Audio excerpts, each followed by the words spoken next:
जय जय रघुवीर समर्थ। जय जय रघुवीर समर्थ।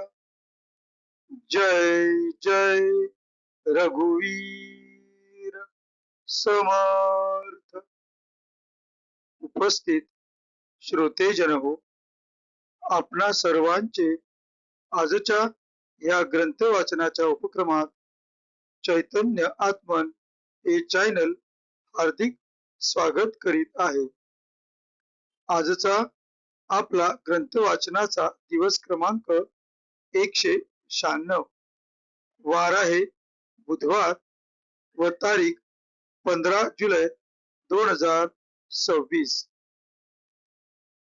या ग्रंथ वाचनाच्या उपक्रमात सध्या आपण समर्थ श्री रामदास स्वामी लिखित सार्थ श्री दासबोध या महान ग्रंथाचे क्रमशः वाचन करीत आहोत। तेव्हा आजच्या वाचनाची सुरुवात आपण नेहमीप्रमाणे समर्थ श्री रामदास स्वामी यांना गुरुवंदना अर्पण करून करूया। गुरुर् ब्रह्मा गुरुर् विष्णू गुरुर् देवो महेश्वरः गुरुर् साक्षात् परब्रह्म तस्मै श्री गुरवे नमः। तस्मै श्री गुरवे नमः। तस्मै श्री गुरवे नमः। जय जय रघुवीर समर्थ।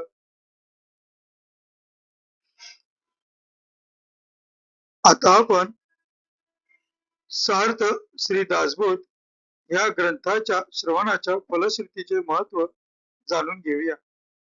या फलश्रुतीचे सुंदर असे वर्णन समर्थ श्री रामदास स्वामी यांनी त्यांच्या सार्थ श्री दासबोध या ग्रंथातील प्रथम दशकातील प्रथम समासात केलेले आहे।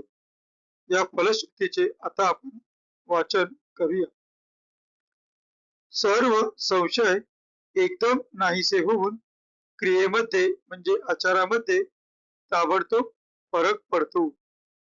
सायुज्य मुक्तीचे रहस्य कळून येऊन तिच्या प्राप्तीचा सुलभ मार्ग सापडतो। दुसऱ्या बिकट साधनांचे कारण पडत नाही। अज्ञान, दुःख व भ्रांती यांचा नाश होऊन तत्काळ ज्ञानाचा लाभ होतो, अशी या ग्रंथाची फलश्रुती आहे। योग्यांचे परमभाग्य असे वैराग्य अंगामध्ये बांधते। विवेक व चातुर्य यथा योग्य प्राप्त होते। जे कोणी संशयग्रस्त, अवगुणी व अवलक्षणी असतील ते सुलक्षणी, धूर्त, तत्ववेत्ते, चतुर व समयज्ञ असे होतील। आळशी असतील ते उद्योगी होतील। पाप्यांना पश्चाताप होऊन ते शुद्ध होतील आणि भक्ती मार्गाचे निंदक असतील तेही भक्ती मार्गाला वंदन करू लागतील।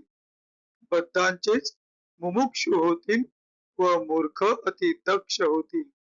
अभक्तांना भक्ती मार्गाच्या योगाने मोक्ष मिळेल। अनेक दोषांचा नाश होऊन पतित असतील तेच पावन होतील। तात्पर्य, हा ग्रंथ नुसता ऐकल्याने प्राण्याला उत्तम गती मिळेल। देहबुद्धीमुळे येणारे अनेक प्रकारचे धोके, संशयाचे अनेक धागेदोरे, संसारांतील अनेक उद्वेग हा ग्रंथ ऐकल्याने नाश पावतील। हा ग्रंथ ऐकल्याने अधोगती चुकून मनास विश्रांती व समाधान मिळेल, अशी या ग्रंथाची फलश्रुती आहे। ज्याचा भावार्थ जसा असेल तसे त्याला फळ मिळेल। जय जय रघुवीर समर्थ। आता आपण सार्थ श्री दासबोध या ग्रंथाच्या क्रमशः वाचनास सुरुवात करीत आहोत. आजपासून आपण या ग्रंथातील देव शोधनाचा या 6व्या दशकाचे त्याच्या पहिल्या समासातील म्हणजे ज्याचे नाव आहे देव शोधन या पहिल्या समासाच्या वाचनाने आपण आज 6व्या दशकाची सुरुवात करीत आहोत. आपणासमोर जे पृष्ठ दिसत आहे त्या पृष्ठातील पहिलीच ओळ श्रीराम या शब्दाने सुरू होते, तर तेथूनच आपण आजच्या ग्रंथ वाचनास सुरुवात करीत आहोत. श्रीराम चित्त सुचित करावे, बोलिले ते जीवी धरावे, सावध होऊनी बैसावे, निमिष एक कोणी एके ग्रामी अथवा देसी, राहाणे आहे आपणासी, न भेटता तेथिल्या प्रभूसी, सौख्य कैचे, म्हणून जास जेथे राहाणे, तेने त्या प्रभूची भेटी घेणे, म्हणजे होय श्लाघ्यवाने, म्हणजे होय श्लाघ्यवाने सर्व काही, प्रभूची भेटी न घेता तेथे कैची मान्यता, आपुले महत्व जाता वेळ नाही, म्हणून रायापासून रंक कोणी एक तरी नायक, त्यास भेटणे हा विवेक, विवेकी जाणती, त्यास न भेटता त्याचे नगरी, राहता धरितील बेगारी, तेथे न करिता चोरी अंगी लागे, या कारणे जो शहाणा त्याने प्रभूसी भेटावे जाना, ऐसे न करिता दैन्यवाना संसार त्याचा, ग्रामी थोर ग्रामाधिपती त्याहुनी थोर देशाधिपती, देशाधिपती हुनी नृपती थोर जाणावा, राष्ट्राचा प्रभू तो राजा, बहुराष्ट्र तो महाराजा, महाराजाचाही राजा तो चक्रवर्ती, एक नरपती, एक गजपती, एक हयपती, एक भूपती, सकळांमध्ये चक्रवर्ती, सकळांमध्ये चक्रवर्ती थोर राजा. जय जय रघुवीर समर्थ. आता या 10 ओव्यांचा मराठीतील अर्थ आपण पाहणार आहोत. आपणासमोर जे पृष्ठ दिसत आहे त्या पृष्ठातील पहिलीच ओळ 1 या अंकाने यापुढे अध्यात्म निरूपण व्हावयाचे असल्यामुळे या शब्दांनी सुरू होते, तर तेथूनच आपण आजच्या मराठीतील अनुवादाच्या वाचनास सुरुवात करीत आहोत. यापुढे अध्यात्म निरूपण व्हावयाचे असल्यामुळे चित्त स्थिर सावध करून आता जे सांगेन ते नीट ध्यानात धरावे. सावध होऊन क्षणभर निरूपण ऐकण्यास बसावे. आपल्यास एखाद्या गावात किंवा देशांत राहावयाचे झाले तर तेथील सत्ताधीशाची भेट घेतल्याशिवाय आपणास सुख कसे लागेल, म्हणून ज्याला ज्या ठिकाणी राहावयाचे असेल त्या ठिकाणी तेथल्या प्रभूची भेट त्याने घेतली तरच सर्व काही कल्याणकारक होईल. प्रभूची भेट घेतली नाही तर तेथे आपली मान्यता कशी होणार, आपले महत्व मोठेपणा सुद्धा जायला वेळ लागावयाचा नाही.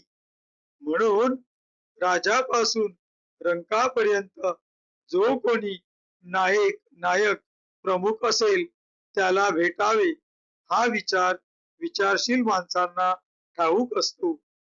त्यास म्हणजे पुढाऱ्यास न भेटता त्याच्या नगरात राहिल्यास खालचे कामगार आपणास वेठीला धरतील आणि तेथे चोरी न करताही अंगी लागेल. यास्तव शहाणा असेल त्याने प्रभूला भेटावे हे लक्षात ठेवा. तसे न केल्यास त्याच्या संसाराची दैना उडेल. गावात ग्रामाधिपती म्हणजे पाटील मोठा, त्याहून देशाधिपती सुभेदार मोठा व त्यापेक्षा राजा मोठा. एका राष्ट्राचा प्रभू तो राजा, पुष्कळ राष्ट्रांचा मालक तो महाराजा आणि अनेक महाराजांचा स्वामी तो चक्रवर्ती.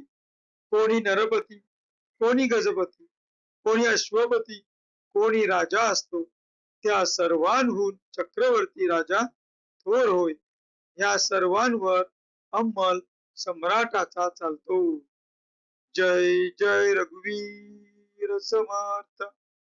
आता कृतज्ञतापूर्वक समर्थ श्री रामदास स्वामी यांना वंदन करून आपण आजच्या ग्रंथ वाचनाच्या भागाची सांगता करीत आहोत. शुकासारिके पूर्ण वैराग्य जाचे, वसिष्ठा परिज्ञान योगेश्वराचे, कवी वाल्मिका सारिका मान्य ऐसा. नमस्कार माझा सद्गुरु रामदासा. जय जय रघुवीर समर्थ. उपस्थित श्रोतेजन हो, आपण सर्वांनी अगदी मन लावून ग्रंथ वाचनाच्या श्रवणाचा जो लाभ घेतला त्याबद्दल आम्ही आपणा सर्वांचे अनेक अनेक आभारी आहोत. आपणा सर्वांना पुन्हा एकदा धन्यवाद करून आजच्या या ग्रंथ वाचनाच्या भागाची आपण सांगता करीत आहोत. भेटू पुढील भागात. जय जय रघुवीर समर्थ.